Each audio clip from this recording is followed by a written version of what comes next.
तूने क्या कर दिया? तूने तो हमारी नाक ही कटवा दी। लेकिन बेटा तूने सही नहीं किया। कुछ भी बात थी तुझे हमें पहले बताना चाहिए था। पापा, मैंने इस बारे में पहले माँ से बात की थी, लेकिन उन्होंने मुझे मना कर दिया था। हाँ, मैंने मना किया था और अब भी मना कर रही हूँ। मैं इस लड़की को कभी भी नहीं अपनाऊंगी। माँ, मैंने इससे शादी की है, अब मैं इसे नहीं छोड़ सकता। अरे लेकिन पूरे गांव में हमारी थू-थू हो जाएगी। मुझे नहीं पता इसे छोड़कर आ। अब क्या फायदा, सब गांव वालों को वैसे ही पता चल ही गया है, अब तो अपनाना ही होगा। रोहन ने किसी को भी बिना बताए लव मैरिज कर ली थी, जिसकी वजह से उसके घर वाले नाराज थे। एक दिन कमला सामान लेने बाजार जा रही थी। सब यही है, मुँह छुपाकर निकल जाती हूँ। कमला तेजी से वहाँ से जाने लगती है, लेकिन उसकी पड़ोसन उसे रोकते हुए कहती है, और कमला ऐसे मुँह छुपाकर कहाँ जा रही है? नहीं, ऐसा कुछ नहीं है बस। अरे इसके बेटे ने काम ही ऐसे किए हैं, मुँह छुपाने वाले, तो मुँह छुपा कर ही जाएगी ना। सही कहा तुमने। कमला को शर्मिंदा होना पड़ता है और वो चुपचाप वहाँ से घर वापस चली जाती है। क्या हुआ मम्मी जी, आप इतनी जल्दी वापस क्यों आ गई? सामान भी नहीं लाई? अरे मैं किस मुँह से बाहर जाऊँ? इन्होंने पूरे गांव में इतनी बदनामी करा दी है हमारी। सब मेरा मजाक उड़ा रही थी। हाँ मम्मी जी, सच में अब तो बाहर निकलने का मन ही नहीं करता। कमला की छोटी बहू रिया उसके लिए पानी लाती है। लीजिए मम्मी जी, पानी पी लीजिए। कमला बेहद गुस्से में थी। वो रिया के हाथ से पानी का ग्लास लेती है और उसके ऊपर ही पानी फेंक देती है। ज्यादा अच्छे बनने का नाटक करने की कोई जरूरत नहीं है मेरे सामने। चली जाए यहाँ से, अपना मनहूस चेहरा मुझे मत दिखाना। हमारे गांव में कितनी इज्जत और कितना मान सम्मान था, अब देखो सब हमारा कैसे मजाक उड़ा रहे हैं। कमला रिया को खरी खोटी सुनाती है, जिसके बाद रिया अपने कमरे में चली जाती है। सच में हमने बहुत बड़ी गलती कर दी। मम्मी जी का गुस्सा बिल्कुल जायज है।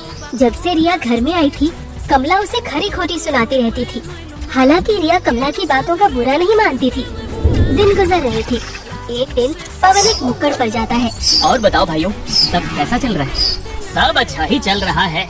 अरे तू इससे बात क्यों कर रहा है? क्यों भाई, मुझसे बात करने में क्या परेशानी है? देखो, हम तुम्हारा परछावा किसी पर भी नहीं पड़ने देंगे, यहाँ तक कि अपने ऊपर भी नहीं। लेकिन क्यों ये सवाल तुम हमसे पूछ रहे हो? अरे तुम्हारे भाई ने कितना बड़ा गलत काम किया है, उसे देखकर अब गांव के बाकी बच्चे भी बिगड़ेंगे। अरे मैं तो कहता हूँ तुम्हें गांव में रहने का कोई हक ही नहीं है। वैसे बात तो तुम्हारी बिल्कुल सही है। इन सब की वजह से हमारे छोटे बहन भाई और हमारे बच्चों पर बहुत बुरा असर पड़ेगा। देखो भाई, आज के बाद हमसे बात मत करना तुम। इन सब की वजह से पवन को शर्मिंदा होना पड़ता है। इस तरह पूरे परिवार को गांव वालों के बहुत से ताने सुनने पड़ते थे और धीरे धीरे करके सभी गांव वालों ने उनका बहिष्कार कर दिया था। कुछ दिन बाद, दीदी मैंने खाना बना दिया है। हाँ तो जाकर खाना परोस, मुझे क्यों बताने आई है? जी ठीक है दीदी। रिया सबको खाना परोसती है। मुझे तेरे जैसी कलमुही के हाथ से खाना नहीं खाना। ले जा खाना। कोई बात नहीं, खाने पर क्या गुस्सा निकालना, अब जो हो गया सो हो गया। अरे ऐसे कैसे हो गया? गांव में अब कोई भी हमसे बात तक नहीं करता। सबने हमारा बहिष्कार कर दिया है और सब हुआ भी किसकी वजह से है?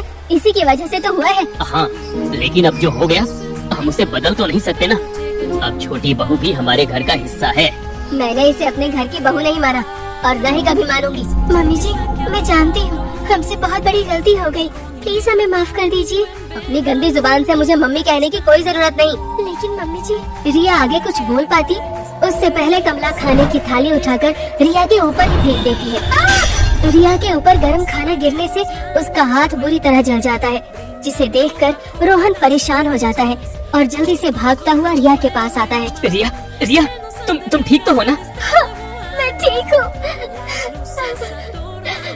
माँ, आपने ऐसा क्यों किया? मैंने जो किया सही किया। इतना गलत करने के बाद भी आप ऐसे कह रही हैं? खैर, मैं भी आपसे बहस करने में समय क्यों बर्बाद कर रहा हूँ। रिया, तुम चलो डॉक्टर के पास। रोहन रिया को डॉक्टर के पास लेकर जाता है। हर रोज आप ये क्रीम लगाना और जख्म की दवाई मैंने दे दी है, कुछ दिन में घाव भर जाएगा। जी शुक्रिया डॉक्टर। रोहन रिया को लेकर घर वापस जा रहा था, तभी रास्ते में कुछ व्यक्ति उन्हें परेशान करते हैं। अरे देखो देखो, लड़की भगाने वाले को कैसे आराम से जा रहा है, जैसे तो पता नहीं इसने कितना बड़ा महान काम किया हो। देखो, मुझसे बकवास मत करो, अपने काम से काम रखो। अच्छा, अब हमें ही अकड़ दिखाता है। अरे एक तो चोरी, ऊपर से सीना चोरी। मैंने कोई चोरी नहीं की। जबान संभाल कर बात कर हमसे। तुझे कोई हक नहीं बनता हमसे उल्टा बोलने का। और जरा नजरें नीचे करके चला कर, तुझे कोई हक नहीं शान से चलने का, समझे? देखो। अजी रहने दीजिए, क्यों बात को बढ़ाना, चलिए हम घर चलते हैं। रिया रोहन को आगे कुछ बोलने से मना कर देती है और सबके ताने सुनते हुए वो दोनों चुपचाप घर आ जाते हैं। रात को कमरे में हमने यहाँ वापस आकर गलती कर दी, मैं बस अब यहाँ और नहीं रुकना चाहता। अजी ऐसा नहीं बोलती, ये आपका परिवार है, अगर आप यहाँ नहीं आते तो कहाँ जाते। वैसे भी सब मेरी वजह से हुआ है, अगर मेरे परिवार वाले शादी के लिए मान जाते तो हमें ये कदम नहीं उठाना पड़ता, लेकिन मेरी सौतेली माँ की वजह से ये कभी भी संभव नहीं हो पाता। मेरी वजह से आपको और आपके परिवार को कितनी परेशानी हो रही है। ऐसा मत बोलो रिया, तुम भी मेरे परिवार का हिस्सा हो, तुम्हारी रक्षा करना मेरा फर्ज बनता है। वहीं दूसरी तरफ पायल और पवन अपने कमरे में बात कर रहे होते हैं। मैं तो कहती हूँ ये दोनों वापस आ ही क्यों गए, इससे अच्छा कहीं और ही चले जाते, फिर सारी प्रॉपर्टी हमारे नाम हो जाती। सही कहा, और हमें ऐसे पूरे गांव में इतनी बदनामी भी नहीं सहनी पड़ती।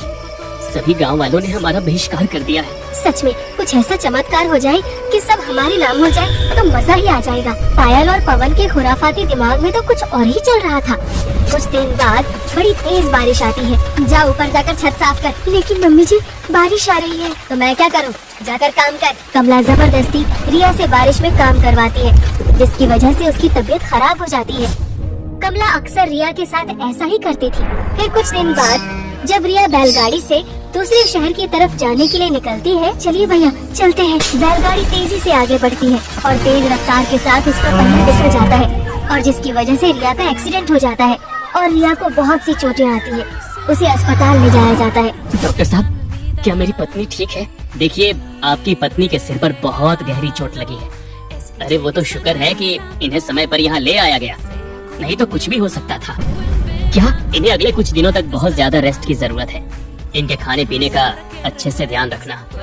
जी डॉक्टर। कुछ दिन बाद रिया की अस्पताल से छुट्टी हो जाती है और वो घर आ जाती है। इस हादसे में बैलगाड़ी वाले को भी चोट लगी थी।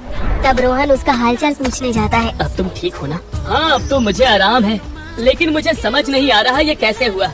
जब मैं अपने घर से निकला था तब मैंने सब कुछ चेक किया था, तब तक तो सब ठीक था, लेकिन बाद में पता चला कि पहिए की मेन कील ढीली थी, इसलिए ऐसा हुआ। ये बात सुनकर रोहन को कुछ अटपटा लगता है। कोई बात नहीं, अभी तुम इन बातों पर ज्यादा ध्यान मत दो, अभी तुम अपना ध्यान रखो। रोहन घर वापस आता है तो वहाँ का नजारा देखकर उसके होश उड़ जाते हैं। चल घर से पोछा लगा, नहीं तो अभी एक कान के नीचे पड़ेगा ना तो तेरी सारी अक्ल ठिकाने आ जाएगी। हाँ, और जल्दी जल्दी हाथ चला, अभी तुझे कपड़े और बर्तन भी धोने हैं। जी ठीक है। तू तो इस घर की नौकरानी बनने के भी लायक नहीं है, पता नहीं इस घर की बहू कैसे बन गई। तेरा दर्जा कभी नौकरानी से ऊपर का नहीं होगा इस घर में, मैं सब जानती हूँ। पैसों के लालच में ही तूने मेरे बेटे को फंसाया है। इतनी बुरी हालत में होने के बावजूद भी पायल और कमला रिया से ही घर का काम करवा रहे थे। ये सब देखकर रोहन का खून खौल जाता है। बस अब बहुत हो गया, बहुत अत्याचार कर लिया आपने मेरी पत्नी पर, अब मैं और बर्दाश्त नहीं करूँगा। रोहन को वहाँ ऐसे गुस्से में देखकर कमला के होश उड़ जाते हैं। तू कब आया? हमने इसे कुछ नहीं कहा करने को। रहने दो माँ, कुछ झूठ बोलने की जरूरत नहीं, मैंने सब अपनी आँखों से देख लिया है। बस बहुत अत्याचार कर लिया आपने, अब तक हमने आपको कुछ नहीं कहा, लेकिन अब और नहीं। मैं इस घर में और नहीं रहना चाहता, जहाँ मेरी पत्नी की इज्जत नहीं वहाँ मैं कभी नहीं रहना चाहूँगा। मैं आज अभी इसी वक्त अपनी पत्नी को लेकर यहाँ से जा रहा हूँ। अरे बेटा ऐसा नहीं है, तू गलत समझ रहा है, ऐसे गुस्से में इतना बड़ा फैसला नहीं लेते, हम शांति से बैठ कर बात कर लेते हैं ना। नहीं माँ, बस बहुत हो गया। रोहन रिया को वहाँ से ले जाने लगता है। नहीं ऐसा मत कीजिए, आपको आपके परिवार के साथ ही रहना चाहिए। हाँ देखा, बिल्कुल, ये बिल्कुल सही कह रही है। नहीं रिया, अब मैं तुम्हारी एक भी बात नहीं मानूंगा। रोहन उसी वक्त सामान पैक करता है और अपनी पत्नी को लेकर शहर की तरफ निकल पड़ता है। शहर पहुंचने के बाद वो एक मकान किराए पर ले लेते हैं। शुक्र है मैंने कुछ पैसे बचा लिए थे, कुछ समय का हमारा काम चल जाएगा और मैं एक अच्छी सी नौकरी भी ढूंढ लूंगा। अब तुम्हें यहाँ कोई परेशानी नहीं होगी। लेकिन मुझे अच्छा नहीं लग रहा, मेरी वजह से आप अपने परिवार से अलग हो गए। देखो, तुम्हारी वजह से कुछ नहीं हुआ है, सब उनकी वजह से हुआ है। उन्होंने कुछ भी गलत करने से पहले एक बार भी नहीं सोचा, तो तुम ऐसा क्यों सोच रही हो? चलो अब इन सब बातों को भूल जाओ और तुम आराम से बैठो, मैं अभी तुम्हारे लिए मस्त गर्मा गर्म खाना बनाता हूँ। रोहन खाना बनाता है और दोनों साथ मिलकर खाते हैं। आपने तो कमाल कर दिया, बड़ा स्वादिष्ट है। देखा, मैं हूँ ही कमाल। इस तरह रोहन अगले कई दिनों तक रिया का बहुत अच्छे से ध्यान रखता है और जब रिया ठीक हो जाती है तो कुछ दिन बाद रोहन को अस्पताल में साफ सफाई करने का काम मिल जाता है। इस तरह बारिश का मौसम भी शुरू हो जाता है। एक दिन बहुत तेज बारिश हो रही थी। ओहो, हमारी तो छत भी टपक रही है। मैंने हर जगह बर्तन रखे हैं ताकि घर में पानी न फैले। मैं मकान मालिक से बात करूंगा, छत की मरम्मत करवाने के लिए कहूंगा मैं उनसे, वरना ऐसे तो बारिश में हमें बहुत मुसीबत हो जाएगी। अभी तो बारिश का पूरा सीजन बाकी है। हाँ वही तो, आज एक ही दिन में हालत खराब हो गई तो पूरा सीजन पता नहीं कैसे बीतेगा। अब बारिश हर जगह कहर ढा रही थी। शहर में फिर भी सब ठीक था, लेकिन रोहन के गांव में इतनी तेज बारिश आ रही थी कि उसके गांव में तो बाढ़ ही आ गई थी। क्या हुआ पापा, वहाँ सब ठीक नहीं है क्या? बस बेटा, मैं तुझे क्या बताऊँ, यहाँ तो बारिश का बहुत बुरा कहर बरस रहा है। आधे से ज्यादा गांव पानी में डूब गया है। यहाँ तो पूरे बाढ़ के लक्षण हैं। पता नहीं हम यहाँ कैसे रहेंगे।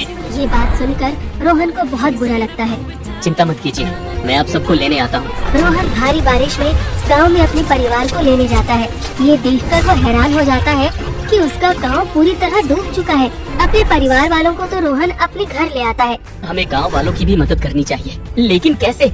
हमारे गांव की तो इतनी बुरी हालत है, कोई भी न्यूज चैनल भी उसे कवर नहीं कर रहा। बिना सरकार की मदद के हम कुछ नहीं कर सकते। यहाँ मेरा एक दोस्त है जो पुलिस ऑफिसर है, वो इसमें हमारी कुछ मदद जरूर करेगा। उसकी बहुत जान पहचान है। और इस तरह शहर में कुछ पुलिस ऑफिसर्स की मदद से वो अपने गांव वालों को गांव से रेस्क्यू करवा लेता है और सबके रहने का इंतजाम हो जाता है। कुछ टाइम बाद जब हालात ठीक हो जाते हैं और ये बात गांव वालों को पता चलती है, तब सभी तुम्हें पूरे मान सम्मान के साथ वापस गांव बुला रहे हैं। तुमने मुसीबत के समय सभी गांव वालों की जान बचाई है। उन सब ने मुझसे निवेदन करके यहाँ तुम्हें लेने भेजा है, लेकिन आप तो पहले के हालात जानते हैं कि हमारे साथ क्या हुआ है। तुम चिंता मत करो, अब ऐसा कुछ नहीं होगा। रोहन और रिया गांव के मुखिया महेश के साथ वापस गांव चले जाते हैं, जहां सभी धूमधाम से उनका स्वागत करते हैं और सब उसका धन्यवाद भी करते हैं। हमें माफ कर दो, हमने तुम्हारे साथ इतना गलत किया और तुमने फिर भी हमारी मदद की। हाँ, अब तुम फिर से गांव में रह सकते हो। हमारी वजह से तुम्हें गांव छोड़ना पड़ा, लेकिन अब हम कभी भी तुम्हें या तुम्हारे परिवार को भला बुरा नहीं कहेंगे। हाँ, हमें ऐसा नहीं करना चाहिए था। सभी गांव वाले रोहन से माफी मांगते हैं और घर आने के बाद मुझे माफ करना रोहन, उस दिन बैलगाड़ी वाला हादसा मैंने ही किया था, क्योंकि हमारे गांव में हमारी बहुत बदनामी हुई थी इसलिए। क्या? हाँ, मुझे माफ कर दो, लेकिन मुझे अब अपनी गलती का एहसास हो गया। हाँ बेटा, मुझे माफ कर दे, मुझे भी ऐसा नहीं करना चाहिए था। सभी रोहन से माफी मांगते हैं। भैया, आपने बहुत बड़ा कदम उठाया, आपको ऐसा नहीं करना चाहिए था। एक तरह से ये जुर्म है। आप मेरे भाई हैं, मैं आपको माफ कर देता हूँ, लेकिन इतना सब होने के बाद मैं आप सबके साथ अभी यहाँ नहीं रह सकता। मुझे माफ कर दीजिए। मैं और मेरी पत्नी एक सुरक्षित स्थान पर रहना ही पसंद करेंगे। इतना कहकर रोहन वापस अपनी पत्नी को लेकर अपने शहर वाले घर में चला जाता है और वहाँ खुशी खुशी उसके साथ रहता है।